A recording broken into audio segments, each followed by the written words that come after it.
Chapter income and employment, ये chapter हमारा चल रहा है। इसके अंदर आगे बढ़ते हैं। आज हम कर रहे हैं consumption function. Consumption function consumption function की अगर डेफिनेशन आपको लिखनी है तो डेफिनेशन में क्या हुआ कि एक तो कंजम्पशन और इसको अफेक्ट करने वाले फैक्टर, इसको अफेक्ट करने वाला है इनकम, है ना। इनकम ज्यादा होगी तो कंजम्पशन भी ज्यादा होगी, इनकम अगर कम होगी तो कंजम्पशन भी कम होगी। तो कंजम्पशन और इनकम के बीच में रिलेशनशिप है, ये तो आपको यहां पे क्लियर हो ही गया।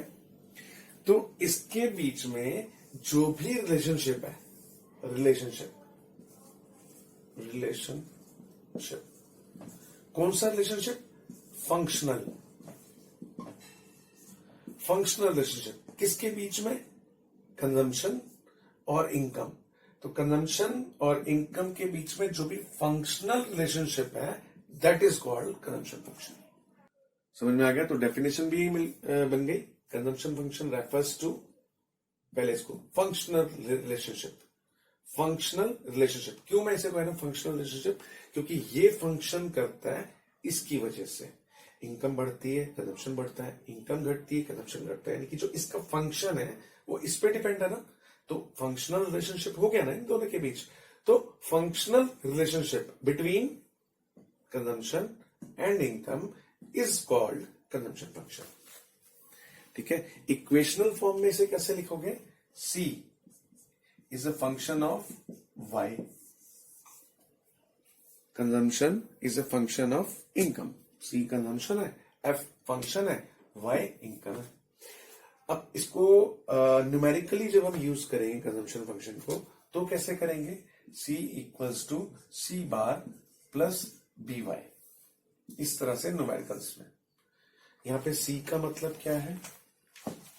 इसके अंदर C का मतलब है कंजम्पशन, C बार का मतलब है, ये मैं पहले भी आपको बता चुका हूं, ऑटोनॉमस कंजम्पशन। यहां B का मतलब है MPC। MPC हम कर चुके हैं पहले, मार्जिनल प्रोपेंसिटी टू कंज्यूम। और Y पता ही आपको इनकम होती है, Y का मतलब इनकम है। तो इस तरह से ये कंजम्पशन फंक्शन हो जाता है। अगर हमें किसी का भी कंजम्पशन निकालना है तो हम ये फॉर्मूले से उसका कंजम्पशन निकाल सकते हैं। एग्जांपल लेता हूं, मान ली एक बंदे की इनकम है 10,000, ठीक है। इसका एग्जांपल लेता हूं मैं। मान ली एक बंदे की इनकम है 10,000, इनकम 10,000 और C बार यानी कि जिंदा रहने के लिए उसको चाहिए 1,000। C बार मैंने कहा था ना, इनकम हो या ना हो, जो उससे कंजम्पशन करना ही करना, चाहे इनकम 0 हो, चाहे 2 रुपए हो, और चाहे 10,000 हो, चाहे 10 लाख हो, इतना उसका कंजम्पशन होके रहेगा, इसे कोई रोक नहीं सकता, क्योंकि नहीं तो वो जिंदा ही नहीं रहेगा। ठीक है। तो ये ऑटोनोमस कंजम्पशन है जिसका इनकम से कोई लेना देना नहीं है। और वाई इसकी 10,000, इनकम 10,000 है, ऑटोनोमस कंजम्पशन उसका 1,000 है। और एमपीसी का मतलब यहां पर बी, ये जो है ना बी, इसको एमपीसी बोल रहा हूं। एमपीसी है 0.8। एमपीसी 0.8 का मतलब पूरी कंट्री में एमपीसी 0.8 है। एमपीसी का मतलब मैं फिर से बता देता हूं कि हमारी जितनी भी एडिशनल इनकम आएगी, हम उस एडिशनल इनकम का 80%, हम उस एडिशनल इनकम का 80% खर्च कर देंगे, वो एमपीसी होता है ना। हम उस एडिशनल इनकम का 80% खर्च करेंगे, एमपीसी वही होता है। अब मुझे कहा गया कि इस बंदे की कंजम्पशन निकालो, बोलूंगा C बार प्लस BY, यानी कि C बार है 1,000 और 0.8 इनकम है उसकी 10,000, ये मल्टीप्लाई हो गया 1,000, 0.8 10,000 को मल्टीप्लाई करूंगा तो 8,000, यानी कि 9,000। यानी कि जिसकी इनकम 10,000 है और ऑटोनोमस कंजम्पशन अगर 1,000 है और एमपीसी अगर 0.8 है तो उस बंदे का कंजम्पशन जो है 9,000 का होगा। तो इस तरह से हम कंजम्पशन निकाल सकते हैं। मैं एग्जांपल इंडिविजुअल लेवल पे ले रहा हूं आपको समझाने के लिए, अदरवाइज हम इंडिविजुअल लेवल पे नहीं देखते हैं ये कंजम्पशन फंक्शन, हम देखते हैं इसको मैक्रो लेवल पे, इकोनॉमी एज अ होल पे। पूरी इकोनॉमी में अगर 10,000 की इनकम है और पूरी इकोनॉमी में अगर 1,000 का ऑटोनोमस कंजम्पशन है, कि मतलब हो गई होगा चाहे इनकम कुछ ना हो, नेशनल इनकम, और 0.8 एमपीसी है कि अगर एडिशनल इनकम आती है तो उसमें से 80% खर्च होती है, तो कंजम्पशन लेवल 9,000 होगा। 10,000 की इनकम पर 9,000 खर्च हो जाते हैं। इसके ऊपर न्यूमेरिकल्स भी आएंगे बाद में, फिलहाल आपको इस कंजम्पशन फंक्शन को समझना है। आगे समझ। अब आ जाते हैं हम सेविंग फंक्शन पे।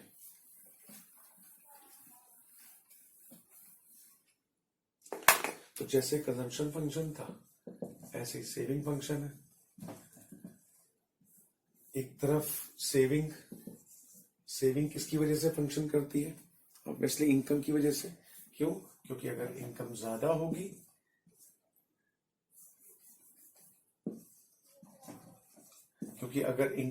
होगी तो सेविंग ज्यादा होगी, इनकम कम होगी तो सेविंग भी कम होगी। तो यानी कि जो सेविंग है ये भी इनकम की वजह से फंक्शन कर रही है। इन दोनों का फंक्शनल रिलेशनशिप इसका मतलब है। तो जो रिलेशनशिप है, कौन सा रिलेशनशिप? Functional relationship. किसके बीच में? Between saving and income. Functional relationship between saving and income is called saving function. इसको आप ऐसे भी लिख सकते हो, saving is a function of income. इसको ऐसे भी लिख सकते हो कि saving equals to function of income. और न्यूमेरिकली जब इसको हम सॉल्व करेंगे तो saving equals to minus C bar plus 1 minus B Y. तो न्यूमेरिकल में ये यूज होगा। अब देखो माइनस सी बार क्या है? सी बार मैंने बताया ऑटोनोमस कंजम्पशन, यानी कि अगर इनकम जीरो भी हो तो भी हम कुछ ना कुछ कंजम्पशन करते हैं, ऑटोनोमस कंजम्पशन होता है। अब आप ये बात देखो कि अगर इनकम जीरो है, मैं फिर भी 100 रुपए खर्च कर रहा हूं, तो 100 रुपए आ कहां से रहे हैं? इसका मतलब मेरी डिससेविंग हो रही है ना। तो वो डिससेविंग यही है कि जो हमारा ऑटोनोमस कंजम्पशन है वो हमारी सेविंग को माइनस में कर रहा है। तो ये वही है ऑटोनोमस कंजम्पशन माइनस का। 1 माइनस बी क्या है? आप खूब अच्छे से जानते हो कि MPC plus MPS equals to 1 होता है। अगर एमपीसी में उधर ले जाऊं तो MPS equals to 1 minus MPC होता है ना। तो इसका मतलब 1 माइनस एमपीसी, यहां पे बी का मतलब एमपीसी है, तो इस पूरे का मतलब क्या हुआ? एमपीएस, क्योंकि 1 माइनस एमपीसी बी एमपीसी होता है ना, मैंने भी बताया था। तो 1 माइनस एमपीसी मतलब एमपीएस। आप इसको ऐसे भी लिख सकते हो, minus C bar plus MPS into Y, ऐसे भी लिख सकते हो। लेकिन हम इक्वेशनल जब न्यूमेरिकल करते हैं तो हम इसको ऐसे ही यूज करते हैं। मतलब इसका यही है कि 1 माइनस बी मतलब एमपीएस और आगे वाई। ठीक है, इसको भी उसी फॉर्मूले में मैं फिट करके दिखाता हूं आपको। अभी जो हमने एग्जाम्पल लिया था कि अगर एक बंदे की इनकम है 10,000, ऑटोनोमस कंजम्पशन है 1,000 और एमपीसी है 0.8 और 80%। अब अंडरस्टूड, अगर एमपीसी 80% है तो एमपीएस 0.2 होगी और 20% होगी, है ना। इस बंदे की सेविंग निकालनी है। अभी यही क्वेश्चन किया था हमने, इस बंदे की कंजम्पशन निकाली थी। अब इस बंदे की हमने सेविंग निकालनी है। एग्जाम्पल मैं इंडिविजुअल लेवल पे ले रहा हूं, लेकिन समझना ये इंडिविजुअल लेवल पे नहीं होता है, ये मैक्रो लेवल पे होता है। लेकिन समझने के लिए आप इसको इंडिविजुअल पे लेकर समझ सकते हो। तो यहां पर सेविंग का फॉर्मूला हो गया minus C bar plus 1 minus B और वाई। माइनस सी बार 1,000 है, माइनस 1,000, 1 माइनस बी 0.2 है ना, क्योंकि 1 माइनस बी मैंने क्या कहा, बी एमपी सी होता है, 1 माइनस बी एमपी एस होता है, 0.2 और इनकम है 10,000। देखो 1,000 और 2,000 यानी कि 1,000 आंसर। याद करो अभी इसी बंदे की जब हमने कंजम्पशन निकाली थी तो 9,000 बनी थी। 10,000 वाले की अगर मैंने कंजम्पशन फंक्शन निकाला था 9 बना था। इसी वाले एग्जाम्पल में मैंने इसकी सेविंग फंक्शन निकाला तो 1,000 बना। अंडरस्टूड है, इनकम 10 होगी तो कंजम्पशन 9 होगा और सेविंग 1 ही होगी। तो जस्टिफाई भी हो गया कि हमारा वो कंजम्पशन फंक्शन का आंसर और ये सेविंग फंक्शन का आंसर ठीक है ना, क्योंकि इनकम के इक्वल हो रहा है। अगर 10,000 की इनकम, कंजम्पशन 9 निकला था तो सेविंग 1 ही निकलना चाहिए ना, 1,000। तब तो कंजम्पशन और सेविंग इतने हमने खर्च कर लिए, इतने हमने बचा लिए, 10,000 इनकम थे। ठीक है, तो ये था कंजम्पशन फंक्शन और सेविंग फंक्शन।